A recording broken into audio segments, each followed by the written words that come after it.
I'm Dr. Jacqueline Sanderlin, but you can call me Dr. Jackie. Well, you know, education was not my first choice. I had plans to become a model. I wanted to get into real estate. In fact, I got upset when I kept getting promotions. I was like, my goodness, you're taking me further away from what I initially thought I would do. But then I found my purpose.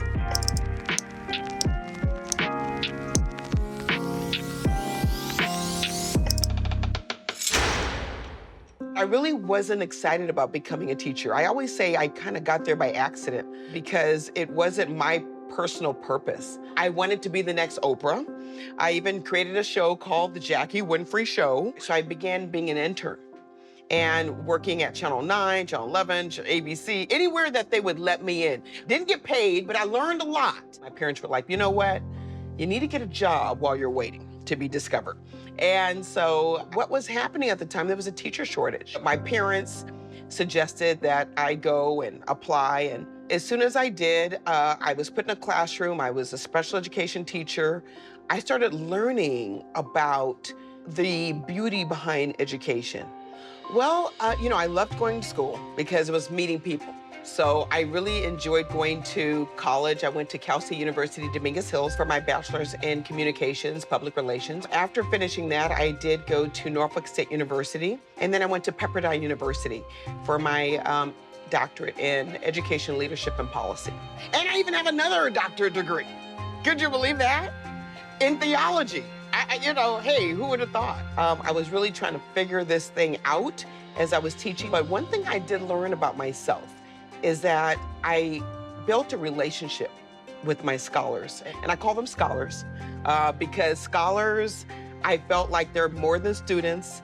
I felt like if I spoke life into them, that they would rise up to that occasion.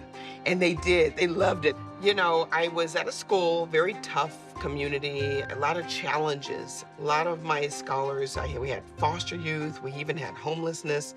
I wasn't ready for all of that, and I knew I needed to do something different. So I created a program called Gentlemen Scholars, which was to help them with etiquette skills and manners. And it was at that moment when I remember looking through our chain link fence, and I saw this gang meeting that was hosted in this park. I didn't think it was the best visual for my aspiring gentlemen scholars. And so I said, I'm gonna go to their meeting. And now let me just tell you, that was against the recommendation of my secretary. She was like, you don't need to be going there. I said, you know, I gotta go because my gentlemen scholars were looking through that chain link fence at them, almost enamored. And I said, this is not good. And so I decided to go.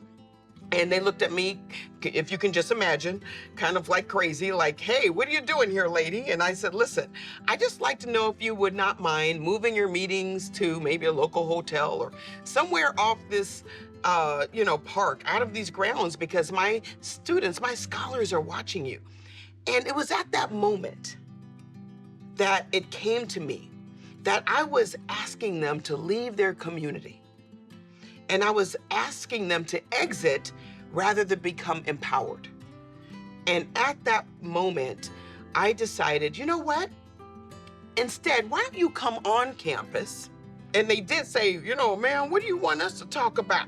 And I said, you know, just share your story. You know, I'll have hamburgers and fries. So I went up the street to this restaurant, which was a mom and pop restaurant, been there a while, family owned. And I told them what I was doing. They said, ma'am, you don't need to pay for that. We see that this is really a coming together of the community.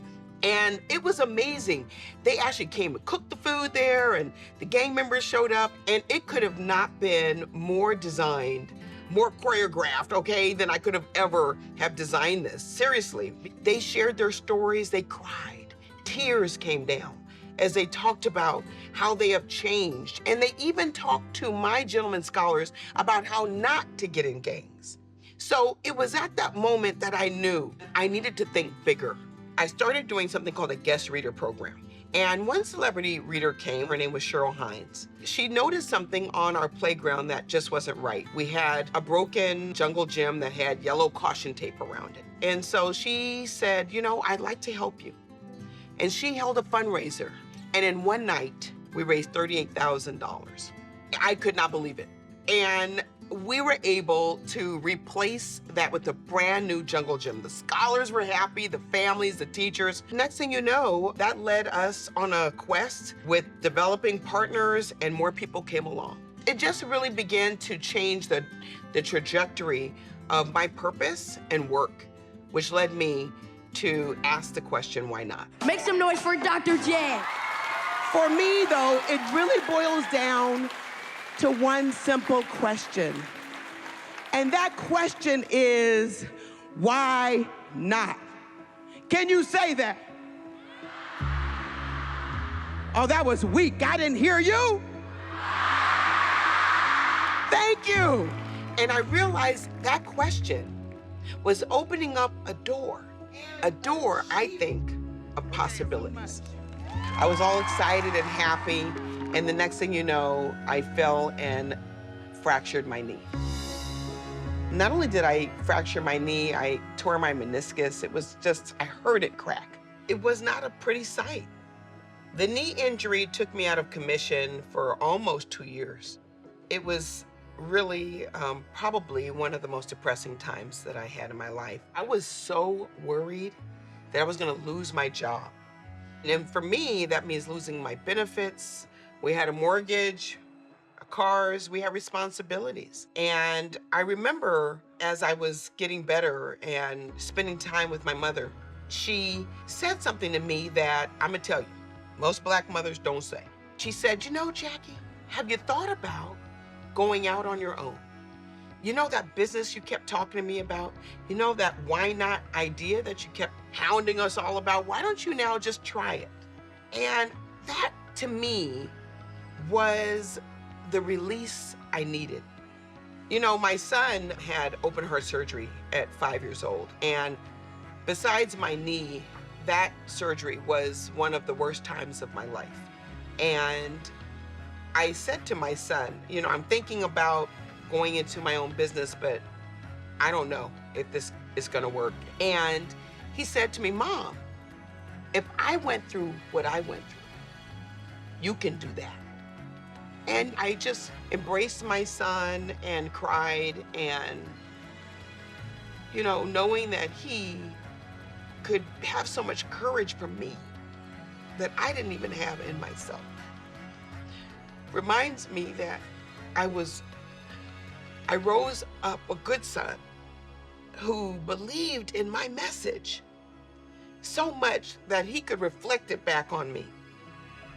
So during that time that was on my back, I had that time to write. I wrote down everything I could think of that I thought would help educators make changes and develop partnerships. The next thing you know, a book was published, and it's now hopefully getting the hands of many educators and businesses alike. But as I reflect on it now, if I didn't fall down, then I couldn't get up.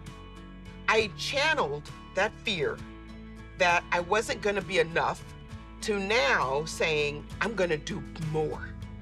Look out, world, here I come.